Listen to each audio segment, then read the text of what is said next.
This is Gus Summers, and you're watching In-Show Celebrities. This is the time I take every Monday to talk about some of my favorite films and actors. This week, we are coming to you from the red carpet of the 87th Annual Academy Awards. Yes, that's right, the Oscars. It's always a pleasure to be here on the red carpet as, everything is being set up and just feeling the excitement from other reporters and people walking by to see what it takes to get this great award show from an empty street to the magnificent red carpet in front of the Dolby Theater. Well, this week, we're bringing you a fantastic actor, director, producer, musician who's again nominated this year for a fantastic film.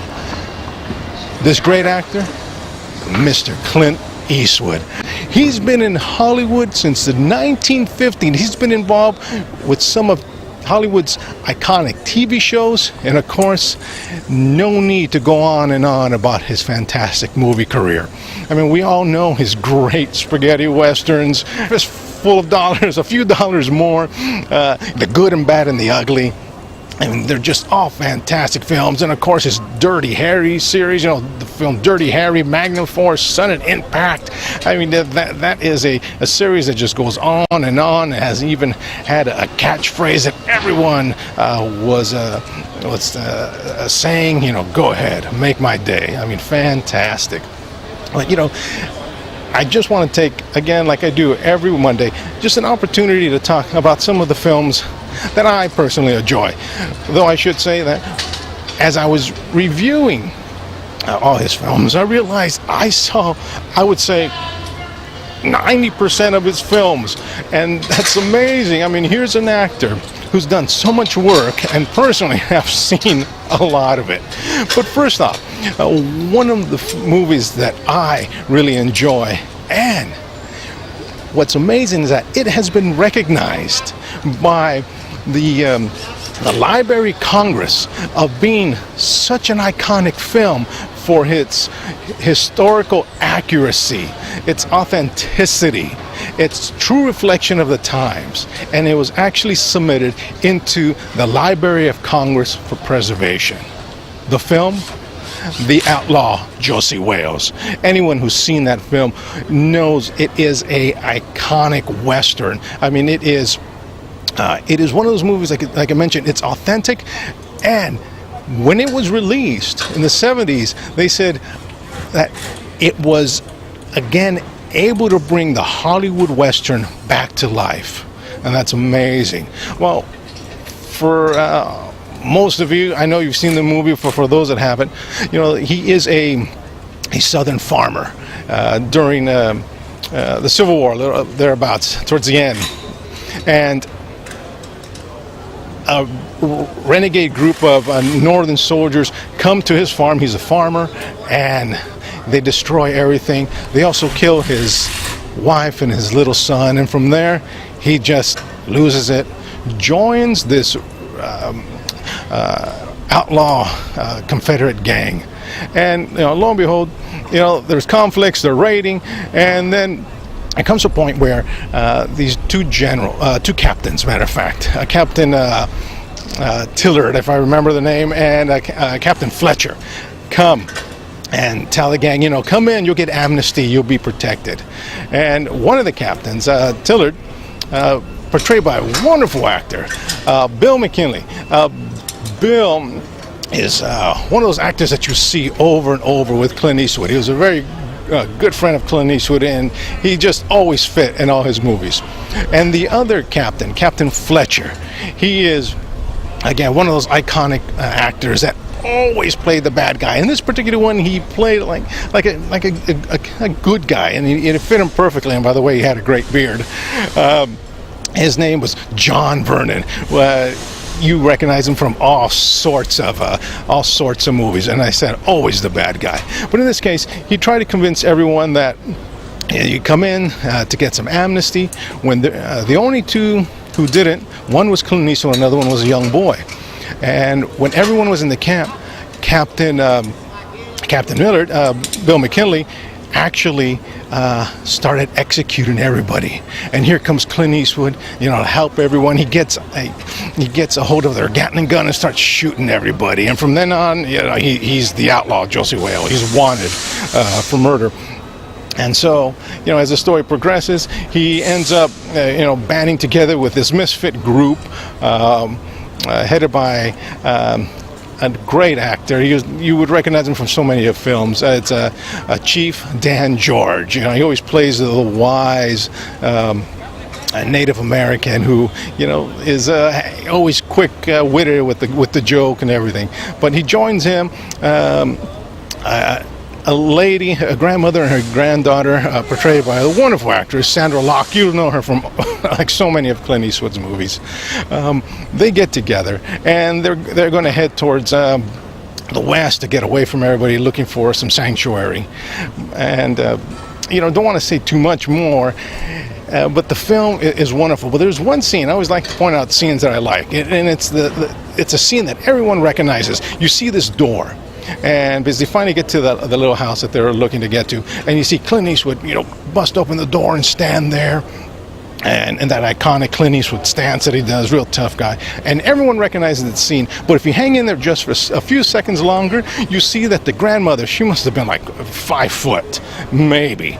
She comes in, busts in, shoves him to the side, and starts, looking at everything. You just see Clint Eastwood kind of just move to the side. It's a great little scene, but, but the whole film is great. It's about him, trying to, reestablish his life, find loved ones. And again, it's a fantastic film. Got to watch it. Bringing you forward a little further, a few more years. These two movies, I've talked about them before because I had covered another celebrity on the show who was in one of these particular movies. These two films established Clint Eastwood as, the everyday guy. The names, Any Which Way But Loose and Any Which Way You Can. Yeah, see, again, he plays Philo Beno, and, he's a bare-knuckle fighter, and it's just, these films are light and perfect. Even if you watch them today, you can set aside the scenery and the clothing, but you can still see that they fit, the story today, and you enjoy them immensely. And like I said, there were some of his biggest box office draws, and, he has a great actor in there, both of them, matter of fact. Oh, and you see him again in a lot of his movies. It's Mr. Jeffrey Lewis. Yes, this great actor in many of his westerns, his modern movies. Just a face that you see and recognize. Great actor. And of course, I have to mention this other great actor who was in his second movie. Of course, we know the second movie again. He confronts another bare-knuckle fighter, martial artist, who comes, and they say this guy will take care of him. Of course, I'm referring to the great William Smith. Yes, he just portrays, that tough street fighter guy. Great fight scene at the end. Definitely movies that you can just sit back and enjoy and watch over and over. Another movie that I really love is called Bronco Billy. It's a lesser known film of his, but there are moments of true insight into not just the character in the movie, but the nature of man. He plays he plays Bronco Billy McCoy. He's rootin' tootin' cowboy, fastest gun in the West. He owns a circus. He has this band of misfit people that come and are with him during as he performs all these great tricks. And Sandra Locke again is in the film, and she is kind of stranded because things are happening in her home private life. She's this socialite, and she gets stranded with him. And the story is about they're growing together and what happens with them as she tries to get back home. And when you watch it, there's so many little truths. For instance, again, Bill McKinley's in it, and he plays Lefty LeBeau. He has no hand. He shot off his hand doing a trick, so he has his hook. And there's a scene that I really like. Well, a couple of scenes. But one scene that I really like is towards the end of the movie, one of his young employees goes to a bar, gets drunk, and gets thrown in jail. But unbeknownst to anyone, He was actually an army deserter, and the sheriff of the town was going to send him back to the army so he can, be prosecuted. Clint Eastwood goes out, basically clears out his piggy bank, and asks the sheriff, basically bribing him, if I give you this, will you let him go? And this scene is great. The sheriff, is an old Texas sheriff. He has his gun on his side, 6-shooter. And he says, "You're Bronco Billy, the fastest gun in the West." And Clint Eastwood says, "Yeah." And the sheriff says, "Well, I think I'm pretty fast. Want to give it a go?" And Clint Eastwood at first is like, "I'm not sure. Are you serious?" And the sheriff's basically, "I'm serious. Keep your money. If you beat me, you and your friend go. But if I beat you, then I'm the fastest gun on the West." He unbuckles his holster, and he's waiting for Clint Eastwood's response. And what I love about this scene is that you see Clint Eastwood thinking, is he serious? And when he realizes that he is serious, he kind of he under his breath, he tells the sheriff, "You're faster than I am," and very low. And the sheriff says, "What was that?" And Clint Eastwood says, "You're faster than I am." And what that meant to me when I first saw it, I saw it as a young man, I looked at it and I said, "Wow, no, that's Clint Eastwood. He should be, winning and everything." But I loved it because I realized even then that there comes a moment in movies where there is truth, and that is truth. What would you do if you were confronted in a situation, maybe something similar, that life or death or what have you? What would you do? And I think he gave an honest portrayal of a human response, which is again just a wonderful scene, wonderful movie. Want to. Like I said, those are just a few. I can go on and on. We can talk about his military movies again. Kelly's Heroes. We can talk about Heartbreak Ridge. Those are some of his military ones. And Gran Torino that he's done, that he waited to do. Because he wanted again to be in a certain place in his life, just like this other film, Unforgiven, where yes, he was nominated for Best Actor. He actually won for Best Picture and Best Director. Gene Hackman won for Best Supporting Actor. This cast was fantastic. I mean, listen to these names. Besides Clint Eastwood, besides Gene Hackman, you had Richard Harris, and you had Morgan Freeman. I think only Clint Eastwood can bring this talent together. I know you've seen this film, but I love the scene where he goes in at the end and he's standing in the bar and he has a shotgun, and Gene Hackman says, "You must be William Money out of Missouri." He goes, "You're the one who's killed men, women, and children." And Clint Eastwood says, "Yes, that's me. I pretty much killed everything that's walked or crawled on this earth. And I'm here to kill you, little Bill." Oh, fantastic. I mean, what a great movie. I mean, again, that there shows a man who knows his craft. And of course, I have to mention this year's film, American Sniper. I had the opportunity to screen the movie, and as you're watching it, there is so much that Clint Eastwood caught, and I personally want to know what else was there. I can't wait for the DVD so I can hear all the commentary and see all the extra footage, because this is about the serviceman Chris Kyle, who was America's deadliest sniper.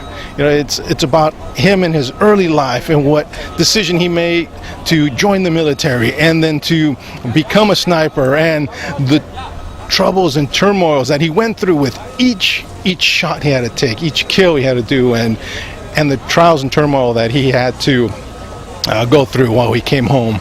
And the film touched the chord with America. It's the highest grossing American military movie ever. I mean, at this point, I believe it's already surpassed $400 million, and that's just not in here in the United States, but that's worldwide. This is about a gentleman who was a sniper in the Middle East, and the reception that it's received worldwide is incredible. Of course, Bradley Cooper's up for best actor, portraying Chris, and when you watch it, you get this feeling of that you're seeing something special. So I just wanted to give a quick talk about that. But what more can I say about Clint Eastwood? There is so much to this man's work, and it's great to see that he is still with us and he can still produce. I know he has so much more in him, so can't wait to his next films. Well, that's what I got for you today. Of course, I just haven't even scratched the surface, but the films that we talked about were, The Outlaw Josie Wales, Bronco Billy, of course, Any Which Way But Loose, Any Which Way You Can. What great movies. Unforgiven. You can just watch that over and over again. And just real quick, again, with Unforgiven, the same as with The Outlaw Josie Wales, they said Clint Eastwood brought the Western back to Hollywood. Fantastic. Well, that's what we got for you today. Well, this is Gus Summers, and you're watching In-Show Celebrities from the red carpet of the 87th Academy Awards. Yes, the Oscars. And of course, be sure to visit us every Monday when I talk about some of my favorite films and actors. And of course, visit us every Thursday at theinshow.com from 1 to 2 p.m. Pacific Standard Time, because that's a time when I host the In-Show and I bring all sorts of guests to talk about their projects and any topic that they like to cover. Of course, visit us at Facebook, Twitter, YouTube, Instagram, Flickr, Pinterest, all those great social media sites. And as always, ladies and gentlemen, Gus has left the building.